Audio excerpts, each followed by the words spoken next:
Chelsea St. Pierre from the Suburban newspaper. I'm here today with François Lemay, the president of the Fédération des policiers municipaux du Québec. We're here at his office. François, thank you for meeting with me today. I appreciate you taking the time. So the interview's in English. I know it's not your first language, but I'll do my best. Thank you, thank you. Okay, so François, right now you're representing the police in terms of the services that they're not receiving. Can you tell me what services they're not receiving and why? Okay, actually for the last 20 years, there's two ways to finance the service. The first way, if you're SQ, la Sûreté du Québec, if you're in a city, the city will receive 50% of all the cost of the service of police for the SQ. But when you have a municipal service, the government doesn't fund nothing. So there's no money for the service. So basically it's the city with their tax that are paying for the service of police. But the problem in that is that the citizen in your city that have a municipal service pay for his service on his tax, all the cost, and with his income tax they pay the service for the city beside them. Mm-hmm. Example, in DDO they pay for Montreal, but in Vaudreuil it's la Sûreté du Québec in Vaudreuil, so in Vaudreuil it's paid 50% by the government, so the citizen in DDO they pay with their income tax the service in Vaudreuil. So basically there's two ways for funding the police, and basically we have a lot of things that we want to do, but it come back to right now we doesn't have the way of financing those projects.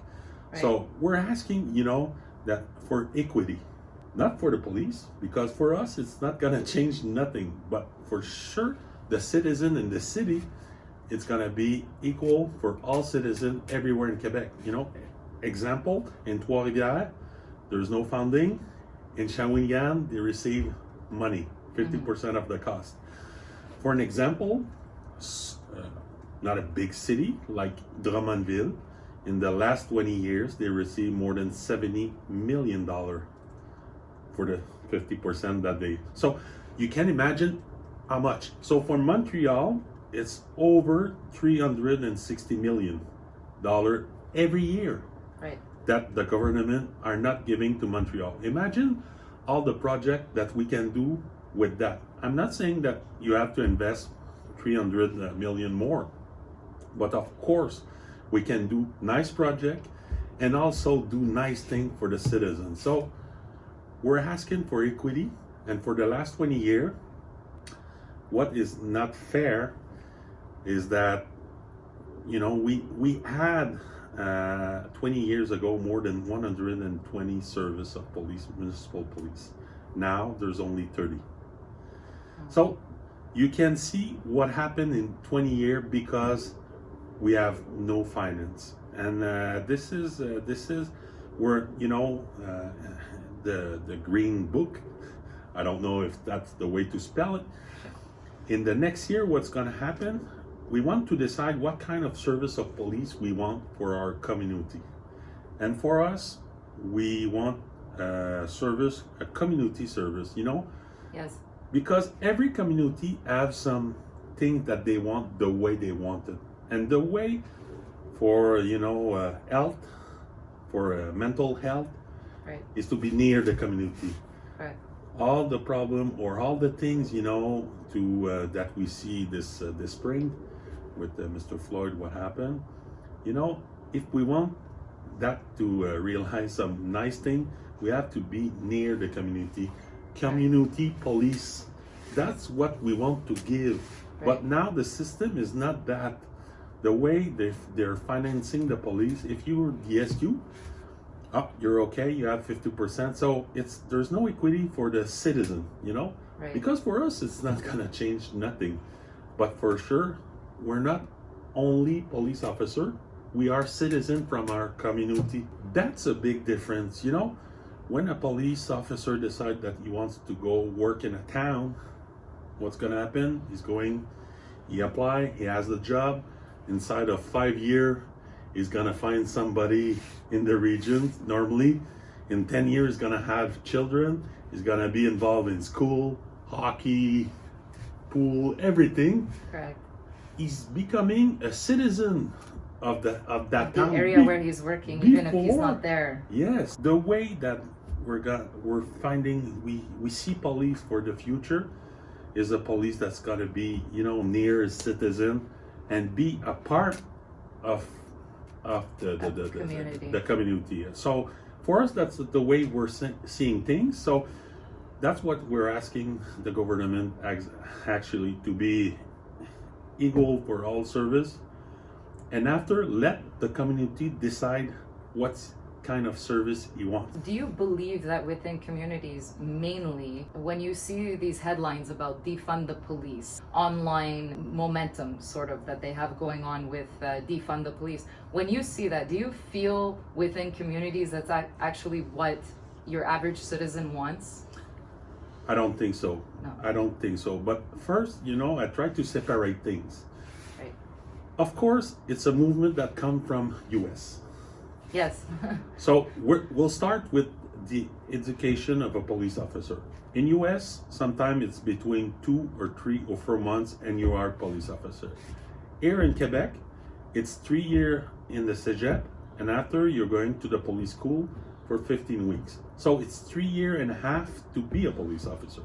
So of course there's a difference with a police officer that had been trained for 3.5 years and another one has been trained for 3 months. And there's a way to see police in Quebec that it's largely different. I'm not saying it's better.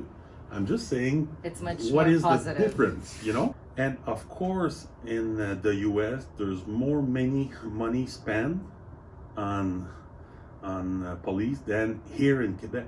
It's totally the opposite here in Quebec. This is why I told you at first that, you know, we're looking for the city to have some money for their service of police. So we're not in defund, we're in other, and you know, bad tragedy happened in Quebec, and it came back to say, okay, what we're gonna do with the mental illness, and 7 or 8 call that we have on 10 is about mental illness. So it's a real problem. This is the problem that we have the most right now in the police. Is this resulting from the COVID-19 crisis? Those numbers were before the COVID. So you can imagine how much is doing the effect right now with the COVID. We're in a place that we're thinking what we want for the next 20 years, the way we want the police. And for us, we're saying always the same thing. The way we're gonna pass through and we're gonna give better service, first thing, we have to be near our citizen. And to be near so you can know what they want and give them what they want, you know? How are the officers working on the ground in the middle of a pandemic as frontline workers? How are officers affected by this? What is available to them to support them? At first, all the equipment that was for the hospital. So this is why at first you didn't see police officer with masks, because the masks were going all to the frontline hospital. So officers had to continue going out to work without any personal protective equipment available, or very minimal personal protective equipment available. At first, now we're seeing things. Now the police officer have some mask. We take the decision that we decide to be on the front line, and it was one of the worst crises for the last 100 years. And you know, you have to react to that and take in the way it was, you know. So of course we want to protect the police officer that are, because you have to understand something. If the police officer is sick and he intervene with a citizen, the citizen can be sick also.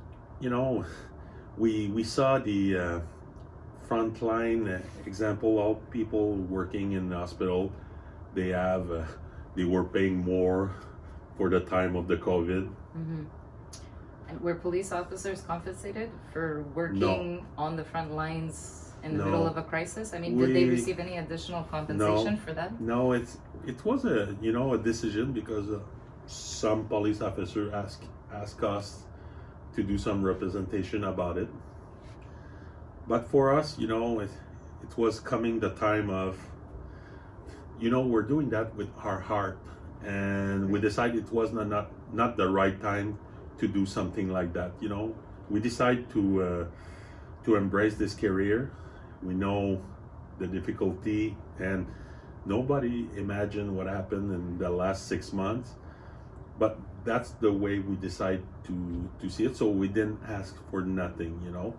And Well, when there's a call, normally, when there is a 911 call, who's the first to arrive? okay, the first who will always go is the police officer. So this is why, we see investment in mental illness in the last week, but we didn't see nothing go to the police service. And So you're talking about the 100 million investment yes, from the government towards mental illness? exactly. Okay, and that none of these funds up to date have been allocated to. For the service of police. And what we're seeing, the first hour, when we receive a call at 911, it's the police officer that is going on this call. So the first person is gonna treat with mental illness on the front line is the police officer. So we say that we have to stop to work separately. And for the last year and a half, I was talking about that. FPMQ was talking. The first time I came out as a new president, the first interview I give was about mental illness. For me, it's really something important. For us, the police officer, it's really important because, we decided to have a career for helping people. Right. Some people think that we love to give tickets. It has nothing to do with that. We're in this career because we love people and we want to help people. And of course, mental illness is taking so much place in our work that we have project and we can do things. There's a project in Montreal. There's a project in Sherbrooke and many cities that there's a travailleur social working with the police officer. Of course, a travailleur social is not a police officer. You will always, and for the defund, that's what I'm saying. Right. When you call 911 and there's an emergency, it's always the police, one car, two police officers gonna go on the call. Right. But what we can do more is when everything is safe, now the social worker can come to help and try to resolve. But we'll always need, even if there's a social worker, the police officer, because we have to take care of the danger, all the situation is that. So that's the way it works, People who are investigator for child abuse. Right. It's really hard. It's not human, So those kind of service, what they do 2 or 3 times a year, they work with those investigators just to make sure that everything's okay. They confront with so many hard things to see that we go in front of making sure that, are you okay? So Before the situation can develop into exactly. something. My first main is taking care of people. If you want to talk about money, the cost of an officer that is not working, the cost of all the damage, or when an officer decide to commit suicide, it's so hard on all. So we, it's not the. It affects an entire It's not community. an expense. It's a. How can I say that? Ce n'est pas une dépense, mais c'est un it's investment. Right. So I think it's good to work on the start than waiting for a problem. So what you're saying, if I understand correctly, is that we need to invest into our police services. We need to invest into mental health from 2 angles, which is one that for the officers themselves who are working on the front lines, and also for the officers to have the opportunity to do more community work as they would love to, as you explained, to get closer to the community and to be able to see and to determine those issues preventatively. Is that correct? No, that's the way we're seeing it, and the way we're seeing that is the equity in the financing of the police. It's the same everywhere in Quebec. We're gonna be able to do that and do more. We're open to changing, and we're trying to change. You know, this is why since the last year and a half, I'm trying to change. I'm giving a voice to the police officer. Right. And we're telling the government, we're telling people, we can change. You know, community police, it's the way. And it's true, eh? If you're looking everywhere that they invest themselves in community police, that's the place that they have the better result.